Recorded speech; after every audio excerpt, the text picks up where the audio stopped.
Hi guys, Hey. happy Thursday evening. Thursday. Thursday. I'm thinking It's- Friday. Yeah, it's taken us a few days to get home and get our bearings. We got in late yesterday evening, so it took us a few days to kind of process some information. So we're just gonna take you back to Friday and move forward, okay?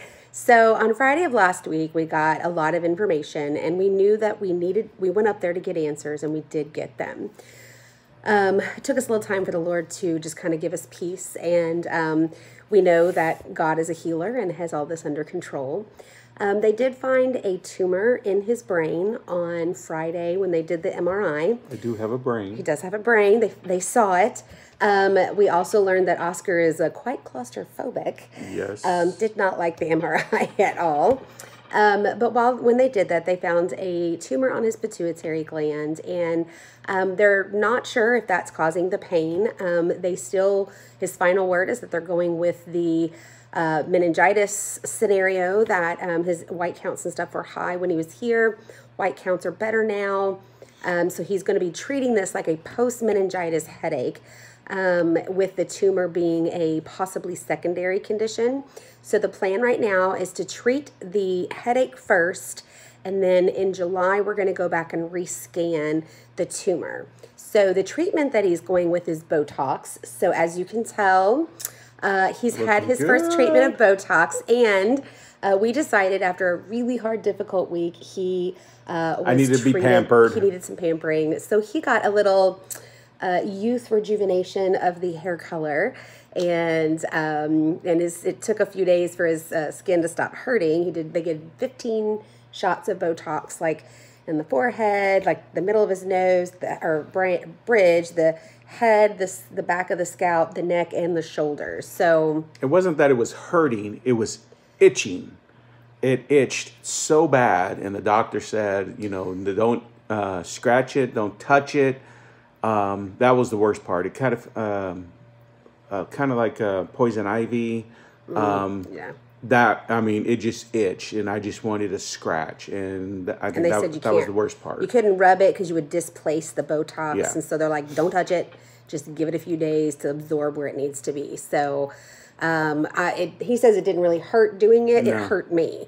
The needle wasn't terribly long, but I didn't realize you had that much skin between your head and your scalp or whatever. And that needle's like going in and just going in. And I'm like, I was in pain. So I think when I first looked in the mirror, I kind of, any Star Trek fans, I looked in the mirror, I kind of looked like Worf.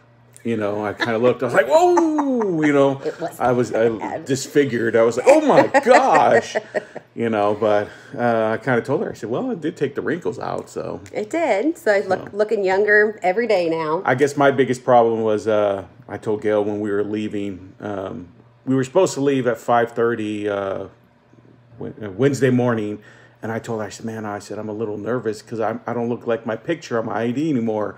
So I said that they might not let me fly. So, but they believed him, yeah, that he they believed just had me. a little Botox and a hair dye. The guy did compliment me because I told him what happened. He says, you look like you're 32. I said, whoa. I said, looking good. Yeah. I said, babe, I might have to trade you in. Oh, I hope not. No, I won't. Yeah, no. I guess he's stuck with me forever. Yeah. So I apologize we weren't able to share that right away on Sunday. It just took us a little bit of time to process it. If the headache treatment does not work, then or the Botox isn't taking enough pain away, or if when they rescan the tumor in July, if the tumor has grown at all, they will probably take it out. Because he said there is a small chance that pain from where the tumor's sitting, it could be touching a nerve connected to his eye, or pain.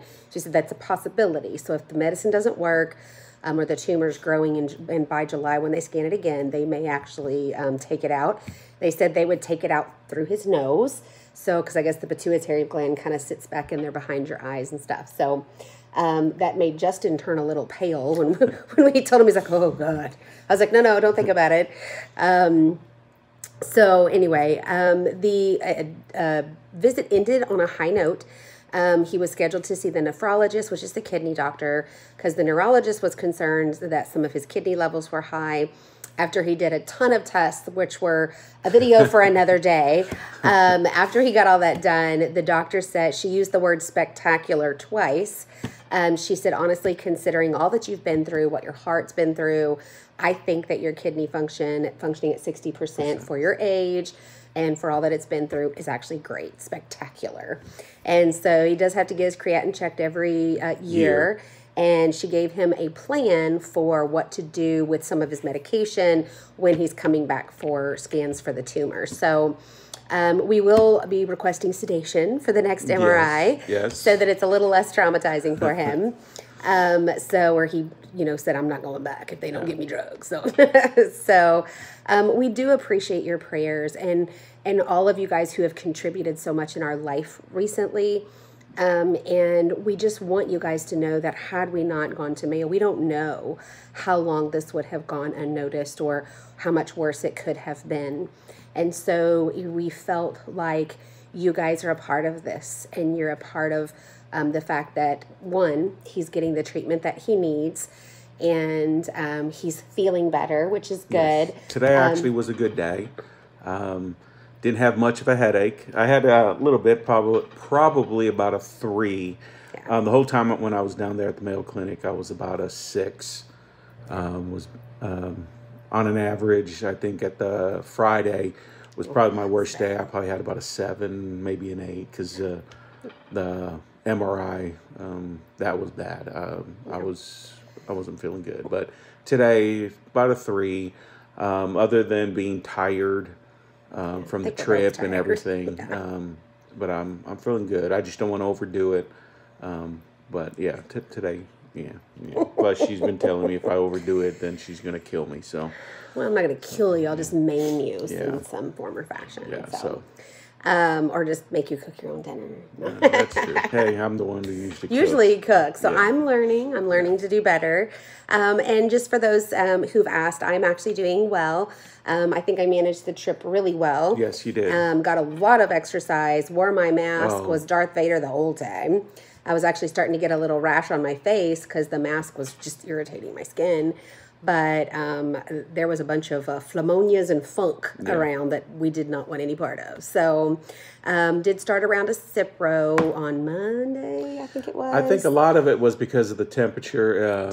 Junky. It was hot and cold. Actually, the week we were there, the weather was, they said it was warm. It was about, the high was a 40. The low was probably in the teens. They said one day it was 9. Was it 9? Okay. Yeah. They said last year it was between 40 to 60 below zero. Below zero. So they said this year was warm. When it was 40, people were walking around in flip-flops. T-shirts. I'm like... So... And we thought, well, we'll brave it outside because we've been in the tunnels the whole week. Like, okay, 40 in Missouri, we can handle that. 40 in Minnesota, to be clear, is not the same as 40 in Missouri. Here, because we stepped outside and it was like, nope. The wind was blowing, and I guess they got piles of ice snow everywhere, and the wind's blowing across it. So they may have said it's 40 outside, but I think with the wind chill factor might have dropped it down a little bit. Negative 95 or something. Well, it wasn't that bad. It was cold. But it was cold. It wasn't 40 degrees in Missouri weather. So anyway, so we're super happy it wasn't last year that we went through this. So God knows what we can handle, I guess. So we just wanted to take a second and just, kind of tell you how the rest of our trip went. And again, thank each and every one of you. And, it's a journey that we're going to be continuing. And but I have no doubt that God is a healer. Yes. God has got this already under control. And we don't function in a world of fear. Anytime you make decisions out of fear or anxiety, it's just, it's the wrong decision. And even if ultimately it would have been the right decision, the fact that you made it out of fear isn't good. Right. And so we choose not to walk in fear. We choose to walk in faith, knowing that this is not a surprise for the Lord. Apparently it wasn't a surprise for him. For me, so. And when we told Maddie's like, yeah, I already knew that because God already told me when I was praying. And I'm like, well, okay, well, I was the last to know. Well, but that's okay. And the good thing, every 3 months I get to look like this. He does. So I guess we're going to have to start putting more in his self-care fund. Yeah.